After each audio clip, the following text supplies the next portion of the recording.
Welcome back to The Edge. Product pros and cons. Search snippets are with us now. Now DuckDuck Go is private. 6 days for a Google update to roll out. That's a new record there. And the case of stolen SEO property, plus another round of Berry Blast. You're listening to Edge of the Web Radio for the week of August 8th, 2022, here on Edge of the Web Radio. From the Edge of the Web studios, here's what we're looking at this week. This is the Edge of the Web Radio.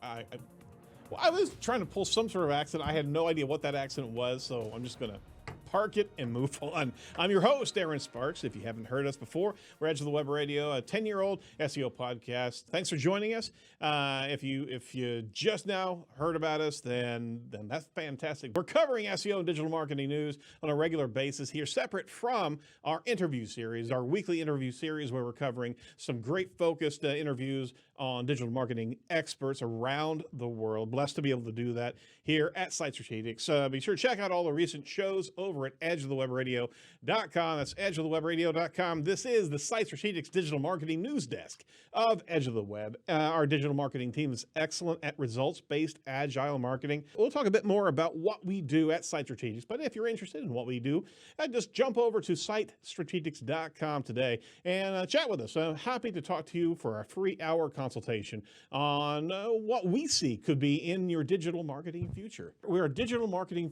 fortune tellers. That's what we are. That's what we are. All right. As I've informed you earlier, new arrivals to the show. The guy on the other end of this recording is the indomitable Mordible.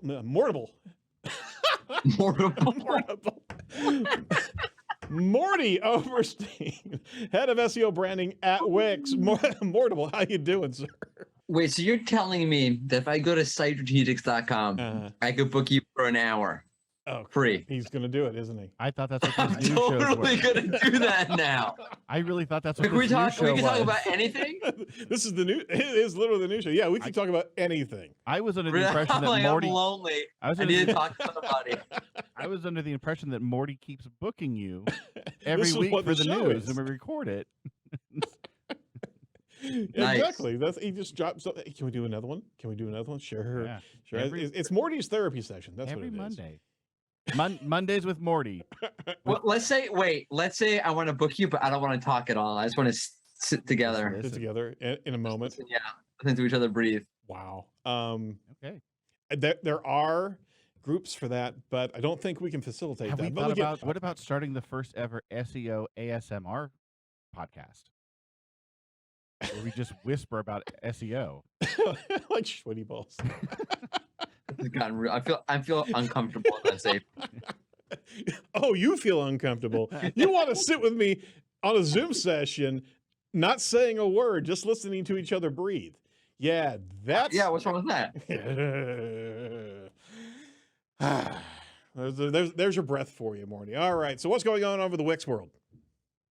I can't say, but you'll find out. All right. Anything I should be made aware of? Because, we are kind of doing a couple of things, dancing around and producing a podcast here very soon. Oh, no, we're good with that. Okay. Keep your eyes out on Search Engine Journal. Okay, cool. Okay. Are you acquiring Search Engine Journal? No. Are you launching your own search engine? Yes, and we're calling it Search Engine Journal. We will watch Search Engine Journal with bated breath, unless you want to actually join us in a Zoom session. No, I want to hear you breathe. That's the God. All right. You know what? Got some breath breathed into it. Featured Snippets now has a pros and cons structure to it. Search Engine Journal by Matt Southern. Google updates search snippets for product reviews, and we've been talking about product reviews all over the place. Google updates search results for product review pages by listing them and items, pros and cons in the search snippet. In addition, there's also structured data to go along with this update, but it's not 100% mandatory to qualify for the new snippets. This is pretty cool, actually. Even more user benefit at the search snippet level. So they've been able to roll out just for products, but is it going to stay there for products. I don't believe that. I think it's going to actually kind of permeate into a lot of different areas, at least from experiences or things or something like that. But the product review, Google states, often contain a list of pros and cons, which our research has shown to be popular with shoppers when making their purchasing decisions. Because of their importance to users, Google Search may highlight pros and cons in the product review snippet in the search results. And you can see that on the screen there. There was one for a cheese knife pro review. However, it wasn't separating pros and cons. It just kind of mashed it all together, right? So which one's the pro and which one's the con? What if someone reads that list and thinks that's 3 pros? Is no child protection a pro? I mean, maybe. For a cheese knife? If you're a chef, maybe. Fast access? Con! Get it? Get it? Oh, my Lord. Con. He literally went Shatner on us so quick. Of course. All right. So, Morty, what do you think about this structured data update here? First off, if you read Search Engine Roundtable, you'll have seen Barry cover this in a unconfirmed test that was happening maybe a few months ago. Terrible time, so I don't remember. But people were noticing that Google was pulling in pro-con in the search snippet, even though there wasn't a pro and con list on the page necessarily. Check that out. Oh, wow. Okay. Which goes to the idea of Google rewriting your content, which goes to title tag, which goes to the point, I think, of the title tag, which is what Google wants to be known as. Well, rephrase that. Google wants to see if they're good at writing content or rewriting content for things like this, which I talk about in my latest article on the Wix SEO Hub over at wix.com/SEO/learn. Anyway, nothing about that. Wow. You slid that one in there. It's right in there. What's interesting to me for these product review pages is that Google's kind of, to me, telling you, we kind of expect you to have a pros and cons list for product reviews. But they'll still not have it required to actually start putting pros and cons out there, which is right. really but will interesting. It be algorithmically required to rank well? If they're saying we kind of like, we think this is good for users to have, we kind of expect it to be there. We expect it to be there so much that we're going to put a little snippet in this snippet about pros and cons. Yep. That's interesting. Don't know. Is it a ranking factor? I hate to put it that way. Well, and you're also saying that they're pulling in pros and cons, regardless of it, that the structured data be on the page. So it's actually lifting it from someplace else. So it could literally, it's that mashup of SERP listing. Is it, we don't have control nearly as much as we did on the titles, and we're seeing Google rewrite that. But is it bringing in references from other websites to actually affix to one's product site? I mean, is that where we could possibly go? I don't know if they're gonna. That'd be really interesting. I think I've seen cases like that where like you have like products or something like that, and there's a carousel underneath it that shows like lists of reviews around it. Right. That's I know that's in the carousel. Similar. I think that was a limited test. Could be mistaken, but it's very similar to what Google's doing now in carousels, where you search for like best podcast or best Billy Joel song. So now you click down, you get a list of articles about like why this is the best Billy Joel song or what the best Billy Joel songs are or whatever it is. That's interesting. Yeah, you could literally be as a product reviewer, you could literally be affecting potentially the product listing of the that would be interesting if they were to do that, right? But you see, even the fact that that test a while ago, they were pulling in the pros and cons into the snippet, even though there wasn't a pros and cons list. Right. To me, that says like, look, what are they going to do? If your site's a really great page and you don't have a pros and cons list, I don't think Google's not going to rank you. Sure. I think that's silly. I think that Google is basically saying we do expect to see a pros and cons list in general. That is part of what having good content is. Not that it's impossible to have good product review content without it. Sure. But you see them still pulling in the pro and con snippet, even though there might not be a pro and con list on the page. I don't know if they're doing that now, but they were doing that back then in that test, which is just which just goes to show you how important that pros and cons format is to Google on the SERP. People must really love that. Absolutely. Well, it's an immediate shopping bullet list of, from an evaluations standpoint, it's fantastic for consumer advocacy, so they can actually see exactly, even before going to the page, they can actually evaluate that. As a side note, we have a large e-com client, and we were seeing in the knowledge graph or the knowledge panels for a particular product, Google actually extracting strings of characters and basically putting together an aggregate of product reviews and creating these pills of information based on what reviews are saying. So there were no strings of characters in these reviews that we could match up, but we were seeing Google extrapolate what consumers say. This blade needs to be sharpened X amount of time, or this is a really good product because. So that extraction that it's doing at the review level could also make its way over to pros and cons. So you have that removed product review space. It's not even on the product review page. It's actually in the ecosystem of reviews on this product. They can actually pull that in and start fixing that to the pros and cons list. Yeah, I'm gonna imagine they're gonna expand this. Like the format doesn't really work well if you have, for example, you're reviewing, let's say, multiple microwaves. Yep. Not just one microwave. So how do you have a like, what are you gonna do? Pull in the pros and cons of all the different microwaves in the snippet? But you see that people for this kind of content want something before they click. So I wonder if Google will sort of expand this somehow. Yeah, and then you have to double check on the validity of those pros and cons too. Oh well, I'm sure it's great content, not just SEO content or whatever. All right, a pro that will not con you is Site Strategics, and they're a sponsor of Edge of the Web. They're pioneers in agile digital marketing. See how I did that? No. And I didn't even scream con. We're pioneers in the agile digital marketing space. Our core specialties are technical SEO, search engine marketing, social media, conversion rate optimization, everything focused around results-based marketing. That works. We've also developed a really unique way to be able to curate content from our clients' subject matter experts, using some of the techniques that we have developed over the last 10 years, our interview process, as well as our studio recording and transcription process. So if you're interested in what we could possibly do for you, just give us a call over at 877-SEO for Web or 877-736-4932. All right. Where's the form? What? Oh, I see there. No, but it doesn't it's not I can't book you. It's just. Oh, you know what? In the lower right-hand corner, you can see my chat bubble right there. He's going to do it. And you can send a fax. You can send a fax too. We still take faxes. Yeah. Oh, and it's a picture of you. It's a picture of me. He is. And it says, Erin. I hope I'm going to see if somebody answers back if it's really you. Oh my Lord! Because I know that right now you're doing a podcast. And Erin has never multitasked before. I have never multitasked before in my life. Oh, son of a gun! There he is. Somebody get that. All right. Oh, you are really answering. Okay. DuckDuck Go now says it will block Microsoft trackers from Search Engine Journal, another Matt Southern article earlier this year.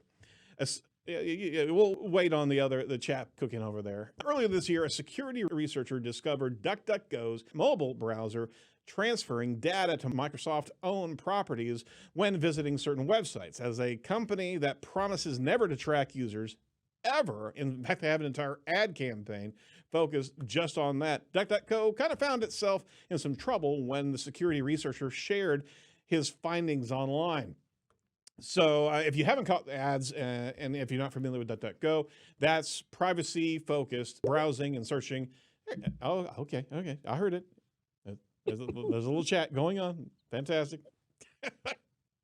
But, I mean, all things being equal, if the essence of your campaign has a flaw in it, that you're actually not tracking anything else except allowing Microsoft trackers to actually track user behavior in the browser and on search.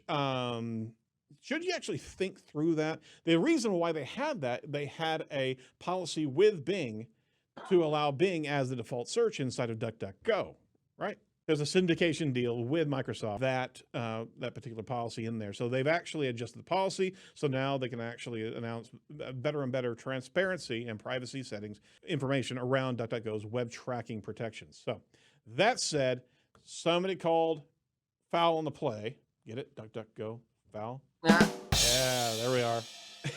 As the preeminent privacy experience here, what do you think about this, Morty? Is this just another game of, okay, catch me if you can kind of thing? I don't know. Believe it or not, I like to give the benefit of the doubt to people. No, I don't believe it whatsoever. Yeah, but I mean, look, like these things are, maybe they just missed it. These things are complicated. They didn't realize. Look, you have to be pretty brazen to go out and make this whole thing about we're the only safe search engine on the planet that's not sharing your data, and then not realize that, oopsie, we have this. At the same time, it's kind of a big whoopsie. Yeah, pretty much so. So there, I'm just looking at this article. This was a pretty, the third-party tracker loading protection on Microsoft's tracking scripts were allowed due to a policy requirement related to our use of Bing as a source for our private search results. All right. So there was a policy defined. It was absolutely part of the agreement. And you know that was papered that way. Yeah. I don't know. The point is, like, when someone says we're not tracking you, don't believe them. Pretty much. Yeah, absolutely. Assume everything you're doing is being tracked. And I mean everything. Does this also count for when they come up behind me, tap me on the shoulder, and whisper that to me? I'm not tracking you. Yeah, exactly. Yeah, especially when the CIA is the one saying it. And the IRS. Oh, no. Yeah, make launder all that money. We're not watching. At all. No. Yeah. Well, bad form, guys, but at least they're cleaning it up so we can hopefully rely on some privacy. But to Morty's point, right? Just assume that you're being tracked. And so which kind of makes the point of DuckDuck Go superfluous. Yeah. But are you there for the results? I don't know what you're saying there. Okay, hey, if you want results, go over to nlinks.net. They are a sponsor of Edge of the Web. Did you know that entities play a major role in how search engines understand and rank content? Optimizing your content solely around keywords is a thing of the past. Now's the time to actually add entities with structured data into the mix and reach higher rankings by using nlinks, an award-winning software in entity SEO. They provide you some expert-level data to be able to build content around key topics and subtopics to have a better so Google can have a better understanding of your article. So go over to edgeofthewebradio.com/nlinks, INLINKS today to claim your free Inlinks account and start creating content that will outperform your competitors. Third article on deck here from Barry Schwartz. He actually made it into the 3-article lineup here. We've tried to actually contain him in his own Barry blast, but he's right there. From Search Engine Land. No one puts Barry in corner.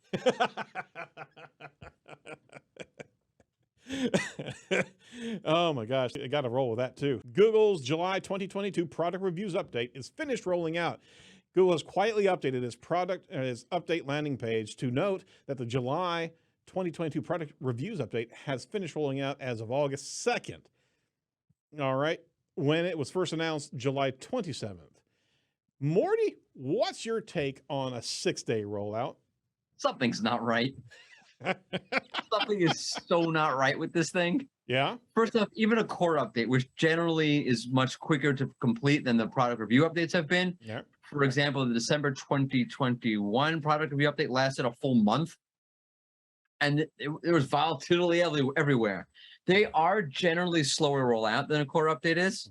So that didn't surprise me. So when we saw this, for example, the December sensor not showing any much rank volatility and movement, that didn't surprise me. That seems par for the course for a product review update. But when we saw 1 day of increased volatility, which came after the day that they said that this update was over, which, by the way, there's an overlap there. The tools are sometimes overlap, blah, blah, blah. Yeah. So I would attribute that to the update. That was incredibly weird. Like, nothing happened. Yeah, if you go through per site, per page, per keyword, you're going to find instances of shifts. Glenn Gabe has a couple of tweets out there showing that. Some of the things I looked at with some of the SEMrush data show that, but like nothing really anywhere close to what you would see during a normal update. And then it's just 6 days. Something went wrong. I think something went wrong somewhere. And they just like, oh, kill it, close it down, shut it off. Oh, I see. So the update is not really updated. The update got pulled back, and I think something didn't happen right. And they're like, it's concluded. Flip the switch. Kill it now. They pulled it back in the hangar, pretty much. That's because historically we're always seeing 2 to 3 weeks, right? And I mean, it's been like that ever since they started reporting actual confirmed updates. It's been that for the last 2 years, right? Yeah.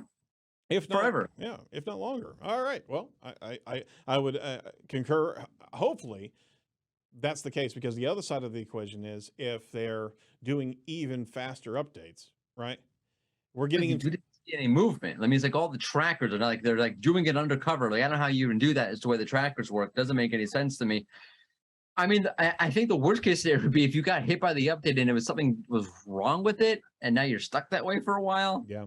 That would suck. I don't know if I've seen cases of that or people talking about that, but that would be bad. It would be bad. Hey, let's pivot around to our last sponsor that's come onto the news front with us. Page One Power. Is the inbound factor for you more and more elusive? Well, Page One Power is an SEO agency specializing in sustainable link building and strategic content creation. They create content and links that are tailored for your goals, all with a project manager who will be with you every step of your campaign. So visit edgeofthewebradio.com/Page One Power today to sign up for a free 30-minute consultation. And then thanks for joining the Edge team, Page One Power. All right, quick side note. I'll pull the car over to the side of the road here and talk a little bit briefly. There was something that happened the weekend last week as well. There was a bit of a flurry inside of Twitter that really took a lot of people by storm here.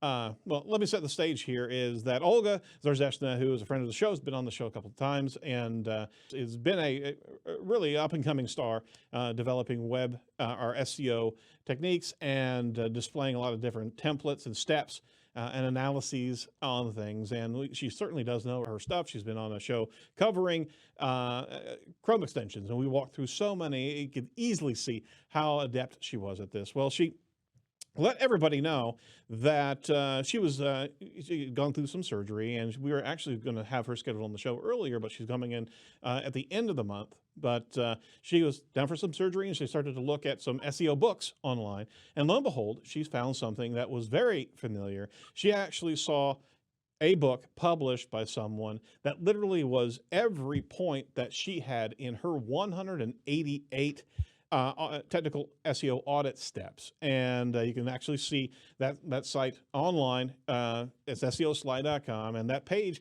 has been around since November of 2020. Right now, I won't get into the flurry of timeline accusations here, but the deal is that it was a direct scrape of her content in the book, even to the degree that her own SEO Sly URLs were in the content that was actually displayed in this book.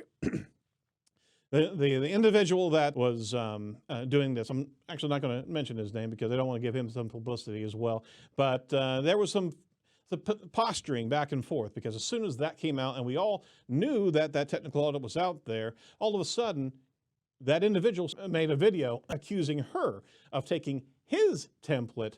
It was the incredibly wrong move to be able to just jump in there and posture like that. Subsequently, about a week or 6 days into it, he did swing back around and make a private apology to Olga, admitting fault to this entire thing. All right. So the deal here is the entire SEO community came to Olga's defense.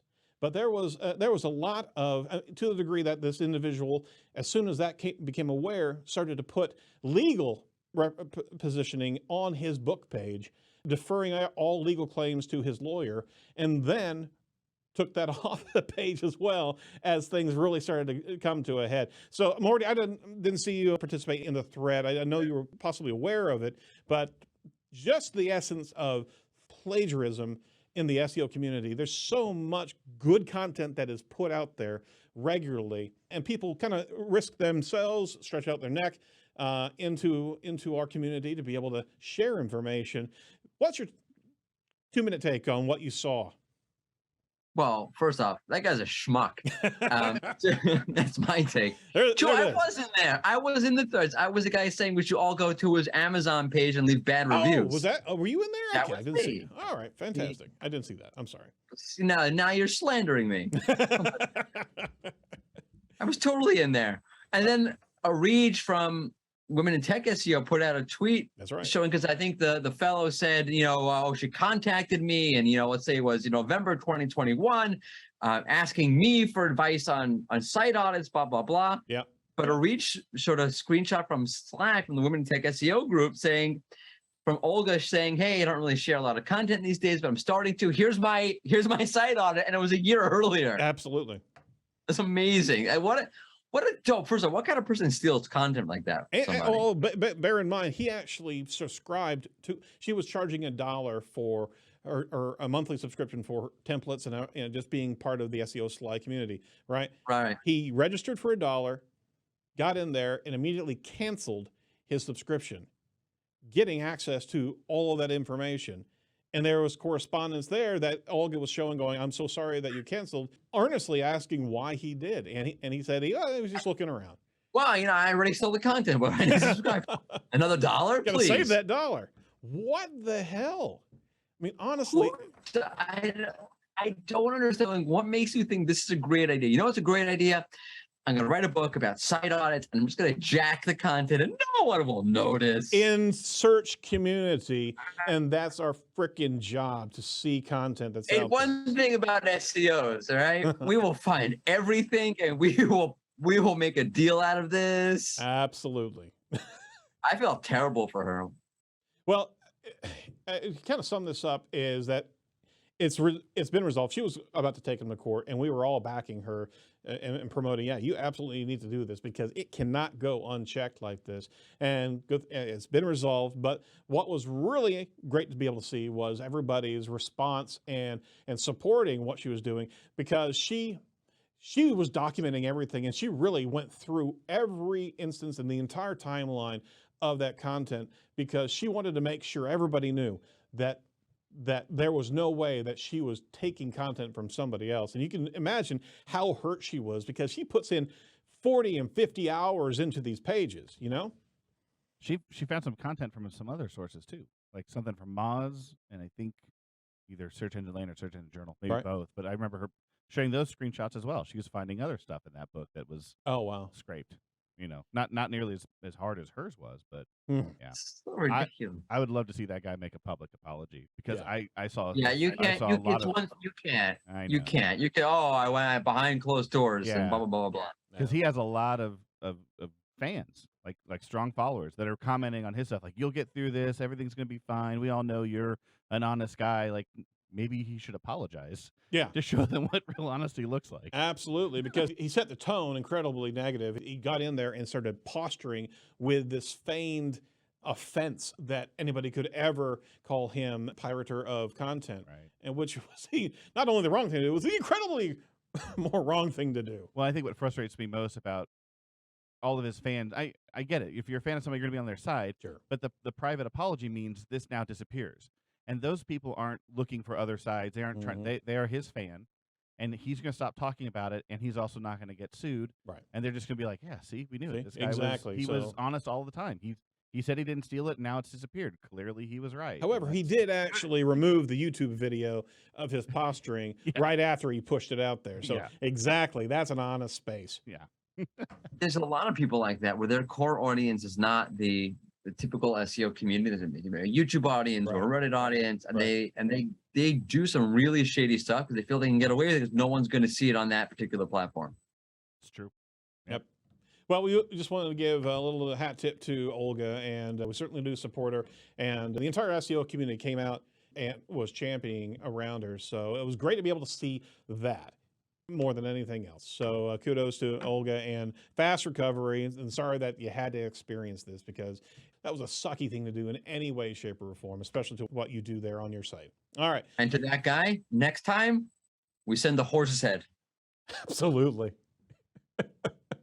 We know where you are. Trust me. That guy swims with the fishes. Don't go fishing on a boat. Hey, Fredo. All right. There we go. All right. Hey, some quick Barry Blast. Got to get out of here. We ran a little bit long here, but I do want to get some thoughts from you, Morty. Over at Search Engine Roundtable, a post from the 4th Google Test new SERP feature that gives searchers perspectives. Interesting document here is that we're looking at perspective in the SERP results itself, another featured snippet. You saw that, Morty. What do you think about that? Yeah, so this is already the third or fourth iteration of this, where Google is not showing one true answer in the feature snippet box, but Right. multiple URLs, which again, Bing has been doing for years already. Yeah. But it's a marked shift away from Google's positioning itself as a one true answer authority-centric There you go. Yep. entity versus a more diverse web entity. No, Good to know. It is Good to know for your own marketing. Absolutely. Well, speaking of diversity, Google is also presenting Asian-owned business attributes for business profiles. So the Google Business Profile, if you have one, you have the additional ability to be able to add in Asian-owned classification of your business. And there's also a number of other attributes that have been there in the recent period of time. Asian-owned, Black-owned, LGBTQ, Latin-owned, veteran-owned, and women-owned. So these factors are made available by Google to be able to distinguish your Google Business Profile from the rest. So that's an additional good factor of information that Google's providing to you. Last point here, local spam is on the rise inside of Google Business Profile as well. It also now includes duplicate photos, posts, videos, and logos. Last article over at Social Media Roundtable from Barry Schwartz. That was just today. Google has updated its business profile post content policy to specify that Google now considers duplicate photos, posts, videos, and logos as spam. If you have these duplicates, and you may actually, your post may be removed. You won't be getting suspended, but those posts that are out there that are actually more and more attractive and valuable for connecting to the consumer. If you're rolling out posts with the same logos regularly, and they are always looking for authentic photos. If you're stamping your logo on photos for every post, that will actually get you removed, at least the post removed. Final thoughts on that, Morty? Yeah, I don't know what the line of demarcation is here. Like for example, you're a restaurant and you have a steak. You show the dish in the photos, and you have various kinds of steaks. Is Google able to differentiate that's a hanger steak and this is a ribeye? I'm just gonna think it's duplicate. Steaks, duplicate steaks. Well, I guess so, because I mean it's meat is meat, but meat's not meat. I'm a meat connoisseur, and I would expect Google. Oh yeah, to know the filet mignon versus like I don't know, like chuck roast. Yeah. So there's that, right? If you're taking pictures of clothes, aren't they the same? Women's clothing regularly, the color differentiation. So yeah, that's kind of men's tough. clothing too. It's the same problem, my Absolutely. friend. Children's clothing as well. Animal clothing, same problem. Really? Dog sweaters. Dog sweaters. Tactical kilts. I mean. Alrighty. On that note, don't slap your logo on all your tactical kilt photos, okay? Just don't. Let Google decide whether or not that's a duplicate tactical kilt photo. I have another meeting now. We're hitting everybody with the real knowledge today. Absolutely. That's a barn burner right there. All right. You know what's going on? Every Thursday, 1 p.m. Eastern is what, Morty? Oprah? Is an Oprah on at 1 p.m. Eastern? Oprah reruns? What are some pros and cons about watching Oprah? Con, she's really annoying. No, Con, it's the same show every time. Con, she's over, energized about stupid things. But you get a pro, and you get a pro, and you get a pro, and you get a pro. Pro, it eventually ends. All right. I'm not an Oprah fan. My mom used to like Oprah. Like, oh, Oprah all the time. I'm like, I'm out. I'm out on Oprah. I was Sorry. out before it started. Sorry. All right. But you know what you should be in is hashtag SEOChat. Exactly. Yeah. Oh, big guest this week. Jacob. There we go. Oh. Darth Vader himself.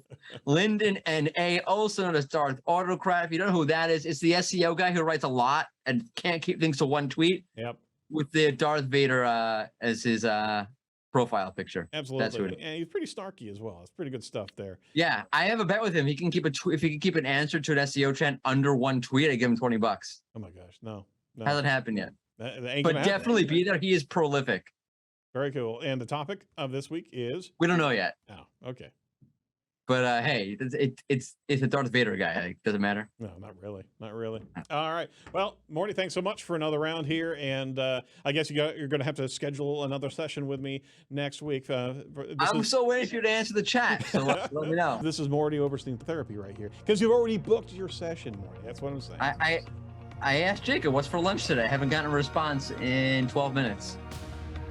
Sorry, switching cameras. Well, you know, if you have 2 steaks, we may actually get steak with these. All right, we're done. This is all right. That's it for the Edge this week. Don't be a piece of. Oh, sorry, you're lying. See, duplicate taglines now. Hey, watch the 10 Canonical lies back to you. SEO jokes forever. Oh, this is terrible. We're out. All right, from everybody over at Edge, do not be a piece of cyber.